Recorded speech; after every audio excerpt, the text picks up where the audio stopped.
Have you ever felt like you're running on empty even when you slept well?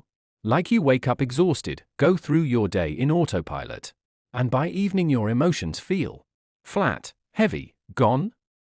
If that sounds familiar, you're not just tired, you might be emotionally drained. Today we're going to unpack what's really happening inside your mind and body when you feel this way, and why it's not just bad luck or a weak mind. Imagine your emotional energy like a battery. Physical energy powers your body. Emotional energy powers your sense of being present, connected, alive. When your emotional battery is full, you feel motivated, engaged, stable. When it's low, you feel worn out, numb, overwhelmed, or constantly on edge. Many people live like this, and they don't know why. But psychology actually has powerful insights into what's going on. Let's start with something crucial. Being emotionally drained isn't just feeling tired. Normal tiredness goes away with rest, sleep, vacation, a weekend off. Emotional exhaustion sticks around no matter how much rest you try to get. It eats into your joy, your focus, your relationships. So what exactly is draining you? At the core, psychological research points to one big pattern: a chronic imbalance between emotional output and emotional input. Think of your emotional life like a bank account. Every social interaction, thought, worry, responsibility, that's money going out. Support from others, positive activities, meaningful rest, that's money coming in. When more is going out than coming in for a long time, your emotional balance goes into the red. So what causes this imbalance? One major reason is constant stress without recovery. When your brain perceives stress, whether it's a real threat or emotional conflict, work pressure, family obligations, it triggers a survival mode. Your nervous system releases stress hormones like cortisol. In short bursts, this is helpful. But when stress is constant, your system stays switched on. And that's exhausting. Your emotional battery drains faster than you can recharge it. Another reason is unprocessed emotions. Humans are built to feel emotions and also to resolve them, talk about them, express them, work through them. But if you bottle them up, suppress them, or distract yourself from them, those emotions don't disappear. They linger in your mind like unfinished business. The result? A low-grade emotional fatigue that never goes away. And then there's emotional labor, the invisible work of managing emotions. People who constantly care for others, act cheerful when they're not, suppress their true feelings to avoid conflict, they expend tremendous emotional effort. This is common in parents, caregivers, people pleasers, and professionals in service roles. The emotional energy they give every day is real, deep, and rarely replenished. Here's something really interesting: when you're emotionally drained, your brain actually looks like it's under physical fatigue. Studies show that emotional exhaustion affects the prefrontal cortex, the part of the brain responsible for decision-making, self-control, creative thinking. When this area is weakened, your concentration drops, your memory gets foggy, and your patience disappears. That's why emotionally drained people often feel slow, forgetful, or unmotivated, even for activities they used to enjoy. This leads to a common misunderstanding: people think I must be lazy or weak. But in reality, your brain is overloaded. You've been dealing with internal stressors as if they were as demanding as running a marathon every day, without rest.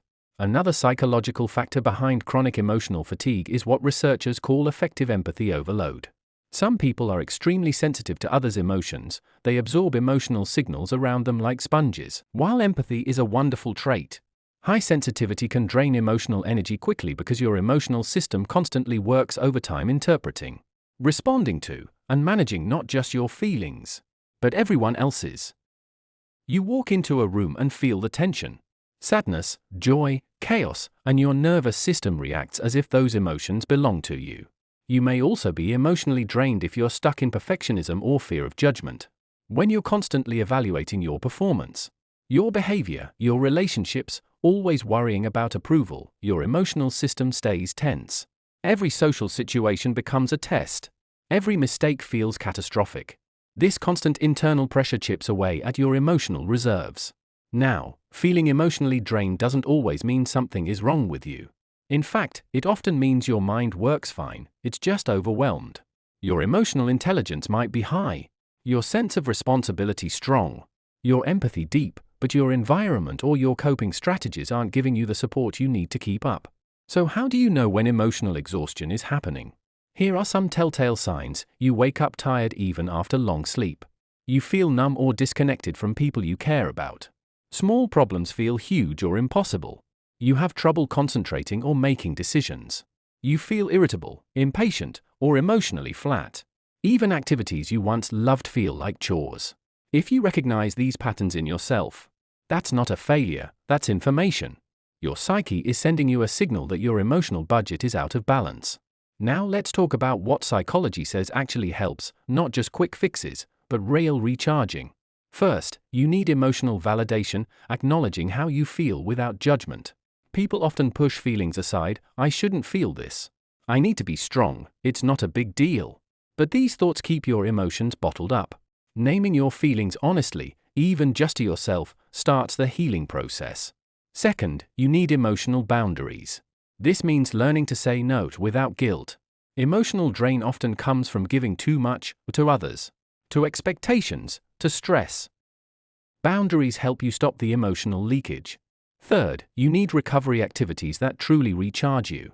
Not just distraction or avoidance, but activities that restore your emotional balance, meaningful social connection, creative expression, movement you enjoy, quiet reflection, nature, sleep routines that feel restorative. Fourth, you need support. Emotional fatigue is not something you have to fix alone. Talking with trusted friends, family, or a therapist can help you process emotions, shift patterns, and build resilience. And finally, you need to understand this: your emotional battery can be recharged, but it takes consistency and a willingness to treat emotional energy as something real, essential, and worth caring for. To close, feeling emotionally drained is not a character flaw. It's a psychological state rooted in real nervous system changes. It's a sign you've been handling more input than your system can process without replenishment. It's a signal, not a sentence. When you start recognizing the patterns, naming the emotions, setting boundaries, and creating space for real recovery, you begin to rebuild your emotional reserves. And slowly, life starts to feel less like trudging through mud and more like walking with direction and meaning again. If this resonates with you, pause this video and take one moment to reflect. What is draining you most right now? And what is one small thing you could do today to start refilling your emotional battery? Thank you for watching. If you found this helpful, like, subscribe, and share with someone who might need it. Your emotional life matters.